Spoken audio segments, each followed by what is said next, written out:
Now, what's really very compelling as a psychologist is these people ate the same food, lived in the same place, many other variables were held constant. So something about being happier was very powerful.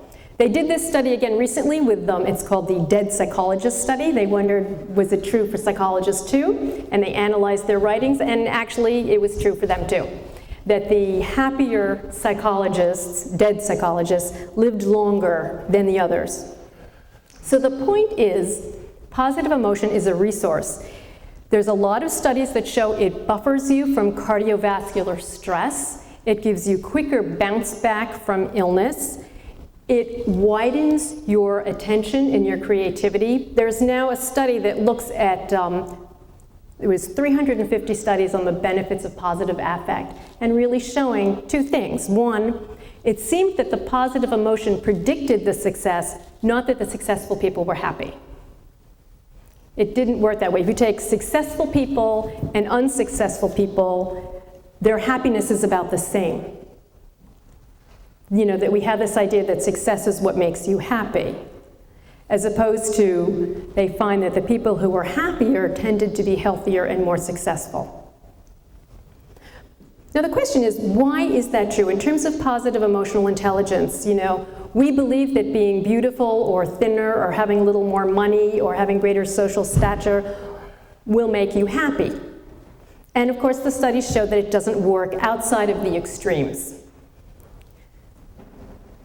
This had people wondering, you know, why is that? And the concept they've come up with is the hedonic treadmill.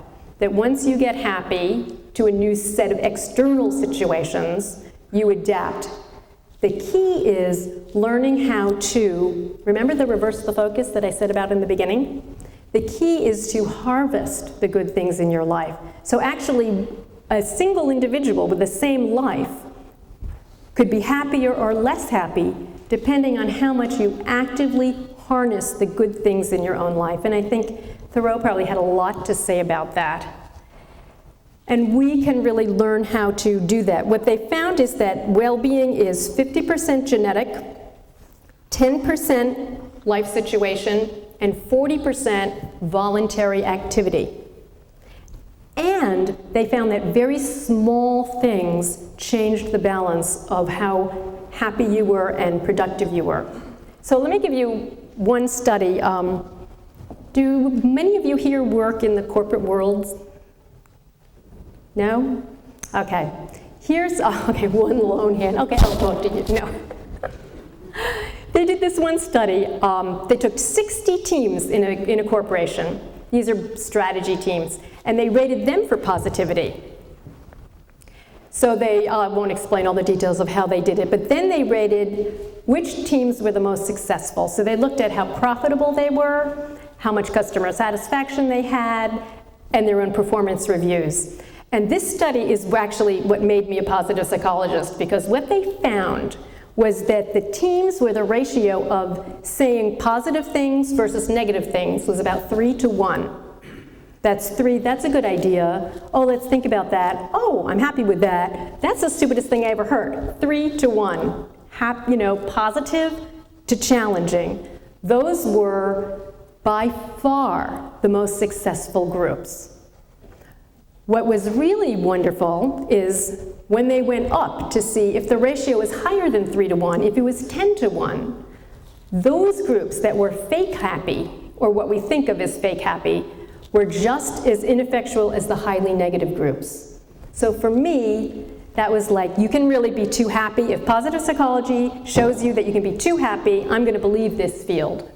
But for us to think about that when we relate to people, that actually being challenging is an important part of our interactions and our doing well in the world, not just the reassurance and the being complimentary.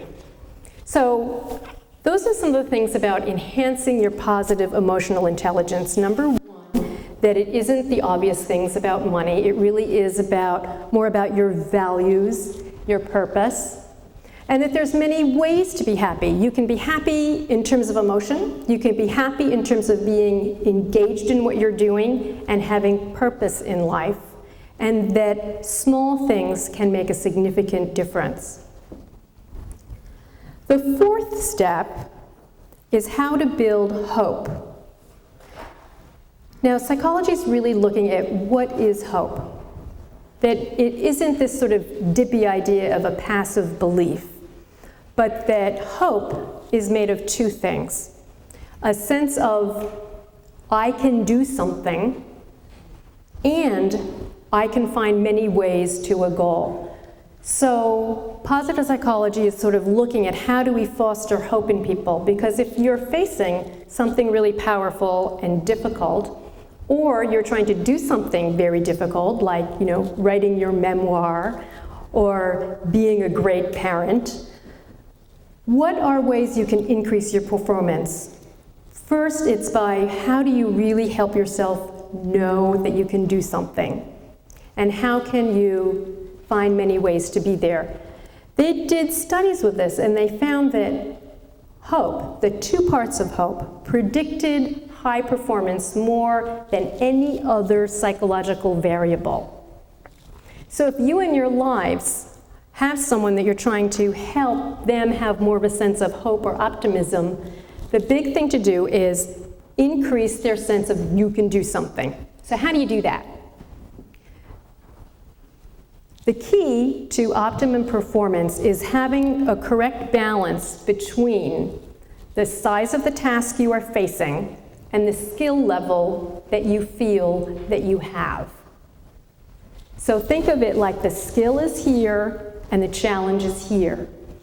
If you can get right in the middle, that is the way you increase performance and hit the zone. So think of it this way. You have something to do, and it feels like the challenge is higher than your skill. You feel anxious. If the skill is high, the challenge is low, you're bored. So you want to work it to get into this middle place. And when you're in that middle place, that's when you feel the most like, I can do something. What you can do, there's just some simple tricks. The first one is, how do you change the size of the challenge? Make it small enough so that you can look at it and not feel overwhelmed. So when you do peak performance training, it seems like too simple for words once you get the idea, but it's if you can really change the size of the challenge, you can help the person feel like they can accomplish it.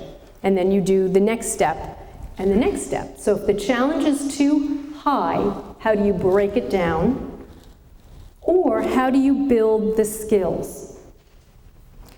Now, ways that you can work a challenge. One is, can you lower the bar so that you fight perfectionism? The other is to break it down into different pieces. The third is, how do you change the shape of the challenge? How do you find your own values and your own strengths to take that challenge and make it your own? So, for example, let's say as a part of something you're doing, let's say you're working for the Thoreau Society and you have to get into fundraising, but actually selling something isn't your skill. So that challenge maybe makes you not feel like you're able to do it. So how could you either lower the bar, okay, maybe I'll get $5 instead of $5,000. How could you break it into pieces? I can send out emails, I can talk to one person at a time, I can do this. But what if who you are just doesn't fit with asking people for money and selling? Then how do you use your strengths? For that, how do you find your values? And that when you can find what your value, how could I use my creativity in a new way to do this? Or how can I really realize this is a service that I'm offering for people to have deeper meaning by being involved with this society? So those are examples of how you can work the challenge. But what about skill level? Well, maybe I'm shy and I can't ask for money ever. Or I don't know how to communicate well. So obviously there's ways to increase your skills so that you can meet a challenge and be in optimum performance.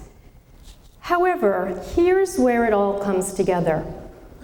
If you're facing something and your skill level doesn't feel up for it, whether it's a diagnosis with an illness, whether it's taking care of somebody, whether it's a writing project, and you feel that your skill and the challenge are out of match, what you can do at that point is you have to remember your sense of skill is subjective.